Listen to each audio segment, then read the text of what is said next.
کسی کے دل کو توڑنا، کسی کو ذلیل کرنا، کسی کو بے عزت کرنا، یہ ہمارا ماحول ہے۔ سہتے رہنا، آہ نہ کر لبوں کو، زخم پہ زخم کھا کے جی، اپنے لہو کے گھونٹ پی۔ دوبارہ سن، زخم پہ زخم کھا کے جی، اپنے لہو کے گھونٹ پی، آہ نہ کر لبوں کو سی، عشق ہے دل لگی نہیں، سینے دے تیر کھائے جا، آگے قدم بڑھائے جا۔ لوگوں کی بکواس سنو اور چپ ہو جاؤ، لوگوں کی گالی گلوچ سنو اور چپ ہو جاؤ۔ میرے شاگردوں، میں نے ساری زندگی چپ سے گزاری۔ اللہ نے مجھے پوری دنیا پھرائی، ایک نام دیا، لیکن مجھے کسی بچے نے بھی ذلیل کیا تو میں نے اپنے آپ کو روک لیا۔ پی جا ایام کی تلخی کو بھی ہنس کے، ناصر غم کو سہنے میں بھی قدرت نے مزہ رکھا۔ میرا رب کہتا ہے یا سود چھوڑ دو یا پھر میں اور میرا رسول تمہارے خلاف جنگ کریں گے۔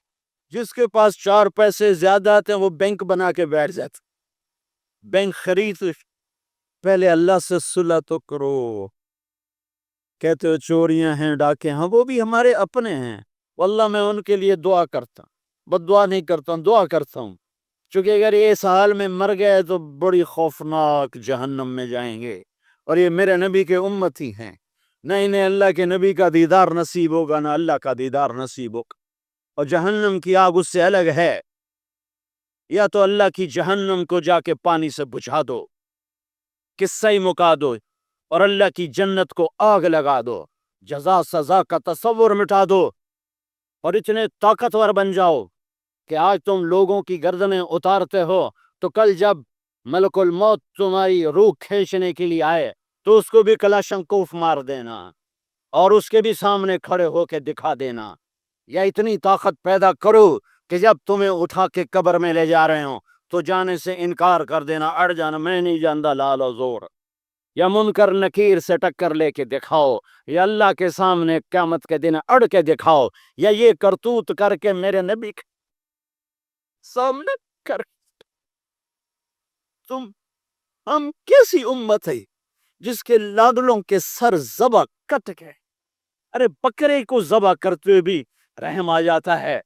اپنی قربانی کے جانور کے سر پہ کھڑا ہونا مستحب ہے، میں نہیں کھڑا ہو سکتا، میرا دل گھبرانے لگتا ہے۔ اور پیچھے مڑ کے دیکھو 61 ہجری میں حسین کا سر گلا کاٹا جا رہا ہے، ذبح کیا جا رہا ہے بکرے کی طرح۔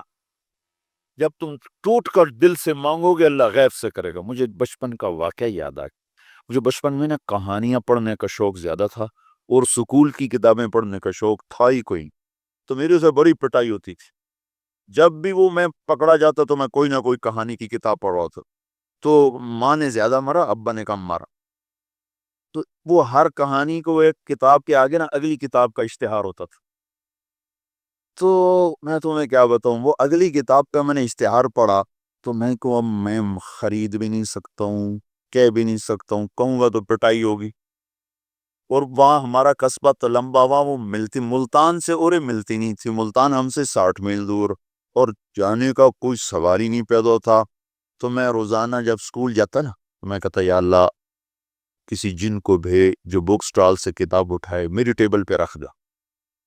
یہ میں جاتے جاتے دعا کرتا، تو جب سکول سے چھٹے تو میں کہتا یا اللہ کسی جن کو بھیج دے جو بک سٹال سے کتاب اٹھائے اور میری ٹیبل پہ رکھ دے، نہ میری ماں کو پتہ چلے نہ میرے باپ کو پتہ چلے۔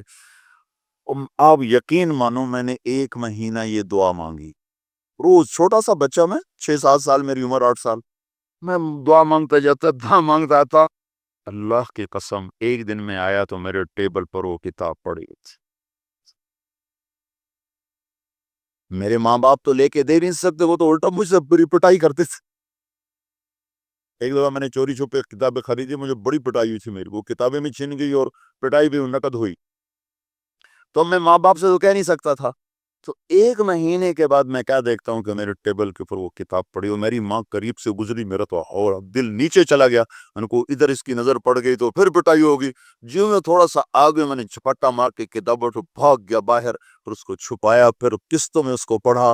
یہ لا الہ الا اللہ، جب تم اللہ پر اعتماد کر کے ہاتھ اٹھاؤ گے تو اللہ کبھی تمہارے ہاتھ خالی نہ بھیج۔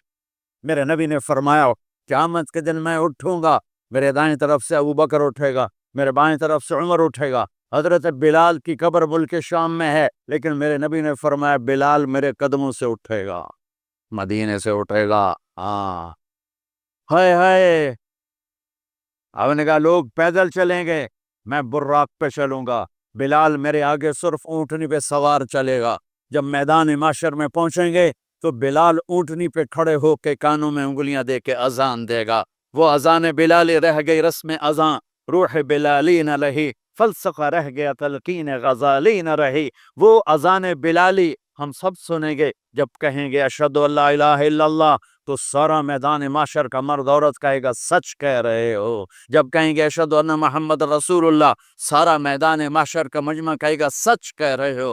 اس دن بلال کی اذان سننا، وہ غلام ہو کر محبوب ہوئے، حبیب ہوئے، پیارے ہوئے۔ عجب حق، ہائے ہائے، ظہر کی نماز کی اذان دینے لگے، اللہ کے نبی کا انتقال ہو چکا ہے۔ جب اشہد ان محمد پر پہنچے تو روتے روتے روتے آواز بند ہو گئی، اور جلدی سے اذان پوری کر کے نیچے آئے، کہا آج کے بعد قسم اٹھاتا ہوں اذان نہیں دوں گا، میرا نبی نہیں ہے تو اذان بھی نہیں ہے۔ اور حضرت ابو بکر سے اجازت لے کر جب وہ خلیفہ بن گئے، جہاد پہ چلے گئے، 6 مہینے تک آئے نہیں۔ لاکھوں صحابہ جہاد میں گئے، کسی کو میرے نبی خواب میں نہیں آئے، صرف بلال کو آئے۔ بلال، یہ کیا بے وفائی، ہم سے ملنا ہی چھوڑ دیا، ہمارے پاس آنا ہی چھوڑ دیا۔ آنکھ کھلی تو ان کو یوں لگا جیسے اللہ کے نبی زندہ بلا رہے ہیں، یا رسول اللہ میں آ گیا، یا رسول اللہ میں آ گیا۔ اور اسی وقت اونٹنی کو بھگایا۔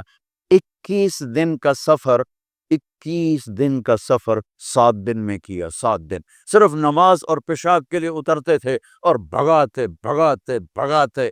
8ویں دن جب مدینے میں پہنچے تو آتے شور مچایا، یا رسول اللہ میں آ گیا، یا رسول اللہ میں آ گیا۔ ان کے ذہن سے نکل گیا کہ آپ تو دنیا سے جا چکے ہیں۔ جب مسجد کے قریب پہنچے تو پھر تڑپ اٹھے اور چیخنے لگے کہ آپ تو ہیں ہی نہیں۔ پھر گئے سیدھے قبر پہ جا کے جو قبر کو لپٹ گئے، یا رسول اللہ میں تو آ گیا ہوں، آپ کہاں ہیں؟ یا رسول اللہ میں تو آ گیا ہوں، آپ کہاں ہیں؟ یا رسول اللہ میں تو آ گیا ہوں، آپ کا بے قراری میں روئے جا رہے، میں تو آ گیا ہوں، آپ کا میں تو آ گیا ہوں، آپ کا ہے۔ نماز کا وقت داخل ہو گیا، کون سی نماز تھی اللہ ہی جانتا ہے، اور سب کو پتا تھا بلال نے قسم کھائی ہے کہ اذان نہیں دیں گے، لہذا کسی کو جرت نہیں ہو رہی کہ بلال سے کہیں آج اذان بلالی سنا لے۔ تو چند صحابہ کو خیال آیا کہ نبی کے نواسوں کو سفارشیں بناتے ہیں، حسنین، آپ نے فرمایا میری آنکھوں کی ٹھنڈک حسن اور حسین، میرے جنت کے پھول حسن اور حسین۔ آپ ان دونوں کو اٹھاتے اور دونوں کو سینے سے لگاتے اور کہتے اللہ میں ان سے پیار کرتا ہوں، تو بھی ان سے پیار فرما، اور جو ان سے پیار کرے ان سے بھی پیار فرما، اور جو ان سے بغض رکھیں ان سے بغض رکھ، جو ان سے نفرت کریں ان سے نفرت کر، جو ان سے پیار کریں ان سے پیار کر۔ تو صحابہ آئے بچوں کے پاس، حسن حسین، کہ بچوں آج کسی کی نہیں چلے گی، تم بلال سے کہو اذان دے۔ تو یہ دونوں ننھے منھے بھائی، حسن 7 سال کے، حسین 6 سال کے، 10 مہینے کا فرق تھا دونوں بھائی۔ چچا، ایک درخواست، کہ میرے ماں باپ آپ پہ قربان، آپ درخواست کیوں کہہ رہے ہیں؟ آپ امر کریں، آپ حکم کریں۔ کہنے لگے جیسے آپ ہمارے نانا کے لیے اذان دیتے تھے آج ہمارے لیے دے دو۔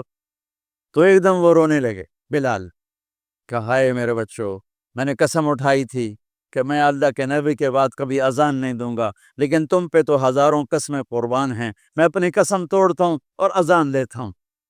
جب وہ چڑھنے لگے اس بی بی کے گھر، قریب ایک انصاری عورت کا گھر تھا جس کی چھت پہ چڑھ کے اذان دیا کرتے تھے، تو سانس رک گئے سب کے، آنکھیں پھٹ گئیں، اور وہ یوں منظر دیکھ رہے کہ آج بلال تو ہے، محمد مصطفیٰ نہیں ہے۔ آج اذان بلالی تو ہوگی لیکن محمد مصطفیٰ کی جھلک نہ ہوگی۔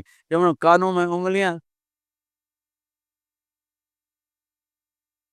جب انہوں نے اللہ اکبر کہا تو مدینے میں گھر گھر ماتم بچھ گیا، عورتیں بھی چیختی ہوئی گھروں سے باہر نکل آئیں، سارے مدینے کی گلیوں میں چیخ و پکار مچ گئی۔ اور یوں سب کو لگا جیسے محمد مصطفیٰ زندہ ہیں اور ان کا زمانہ ہے، لیکن آپ تو جا چکے تھے۔ یہ بلال کو جو رتبہ میرے رب نے دیا، یہ غلامی مصطفیٰ کی وجہ سے دیا ہے۔ آپ سب میرے بھائی بہن بیٹھے ہو، میرے بچے بچیاں بیٹھے ہو، اپنی زندگی کی قیمت لگاؤ، اور یہ قیمت پیسے سے نہیں ہے، پاؤنڈ سے نہیں ہے، ڈالر سے نہیں ہے، ڈگریوں سے نہیں ہے، یہ غلامی مصطفیٰ سے ہے، یہ محمد مصطفیٰ سے ہے۔ میں اپنی بیوی سے وفا کروں گا، اس کو عزت دوں گا، جو میری نسل کو پیدا کرنے والی ہے، میں اسے اپنے آنکھوں کا سرما بناؤں گا۔ میرے نبی نے فرمایا کمینہ آدمی بیوی کو ذلیل کرتا ہے اور عزت دار آدمی بیوی کو عزت دیتا ہے، اور میں کمینہ بن کے نہیں رہوں گا، میں عزت دار بن کے رہوں گا۔ فرمایا تمہیں الفاظ سنا دیتا ہوں، یغلبن الکریم ویغلبہن اللئیم لأن اکون کریما مغلوبا احب علی من ان اکون لئیما غالبا۔ عزت دار شریف آدمی بیوی کو عزت دیتا ہے، اس سے آگے رکھتا ہے۔ اس کا مطلب یہ نہیں کہ اس کے نیچے لگ گیا ہے، لوگ کہیں گے بیوی کے نیچے لگ گیا ہے، یہ عزت والا میرے نبی کا سرٹیفکیٹ ہے۔ اور کمینہ انسان اور ذلیل انسان اور بے غیرت انسان اپنی بیویوں کو ذلیل کر کے رکھتے ہیں، گالیوں کے ساتھ، مار پٹائی کے ساتھ۔ اس کے والدین کو گالی دینا بھی بڑی ثقافت سمجھا جاتا ہے۔ میرے نبی نے فرمایا کمینہ ہے جو بیوی کو دبا کے رکھے، عزت دار ہے جو بیوی کو عزت دے کے رکھے۔ میں کمینہ بن کے نہیں رہوں گا، میں عزت دار بن کے رہوں گا۔ میرے نبی سے پوچھا گیا یا رسول اللہ قیامت کب آئے گی؟ آپ نے کہا اللہ کو پتا، مجھے کیا پتا۔ کہ یا رسول اللہ کوئی نشانی بتائیں؟ تو سنو، یہ جوان بچیاں بیٹھی ہیں، میرے نبی نے فرمایا جب بیٹیاں ماؤں کو ذلیل کریں گی تو قیامت آ جائے گی۔ بیٹے تو کرتے ہی رہتے ہیں، بیٹے تو بک بک کرتے ہی رہتے ہیں۔ میرے نبی نے فرمایا جب بیٹیاں بھی ماؤں کو ذلیل کریں گی تو قیامت آ جائے گی۔ یہ اتنا بڑا پاپ ہے، یہ اتنا بڑا گناہ ہے۔ حالانکہ قیامت آئے گی جب دنیا سے مسلمان مٹ جائیں گے، جب کفر ہی کفر ہوگا، اللہ قیامت کو قائم کرے گا۔ لیکن ماں باپ کو دکھ دینا، درد پہنچانا، یہ اتنا بڑا پاپ ہے کہ اس کو قیامت کے ساتھ جوڑا۔ اور خاص طور پر جب بچیاں ماؤں کو ذلیل کریں گی تو میرے نبی نے فرمایا قیامت قائم ہو جائے گی۔ اور میرا نبی کہہ رہا ہے کاش میرے ماں باپ زندہ ہوتے، اور نہیں تو میری ماں زندہ ہوتی تو تم دیکھتے میں کیا کرتا۔ میں عشاء کی نماز کے مصلی پہ ہوتا اور میں سورۃ فاتحہ پڑھ رہا ہوتا، اور ادھر سے میرے گھر سے میری ماں مجھے کہتی محمد، تو میں ماں کے لیے نماز توڑ دیتا۔ سبحان اللہ، میں ماں کے لیے نماز توڑ دے۔ اور میرے نبی سے پوچھا گیا یا رسول اللہ قیامت کب آئے گی؟ یہ بچیاں غور سے سنیں، سارے سنوں پر یہ خاص طور سے سنیں۔ آپ نے کہا اللہ کو پتا ہے۔ کہ یا رسول اللہ کوئی نشانی بتا دیں؟ تو آپ نے کہا جب بیٹیاں بھی ماؤں کو ذلیل کریں گی تو قیامت آئے۔ جب بیٹیاں بھی ماؤں کو ذلیل کریں گی تو قیامت ان تلد الامۃ ربتہا۔ جب ماں کے ساتھ بیٹیاں نوکر جیسا سلوک کریں گی، نوکرانی جیسا سلوک کریں گی، تو قیامت کے نکارے پہ چوٹ پڑ کے رلی۔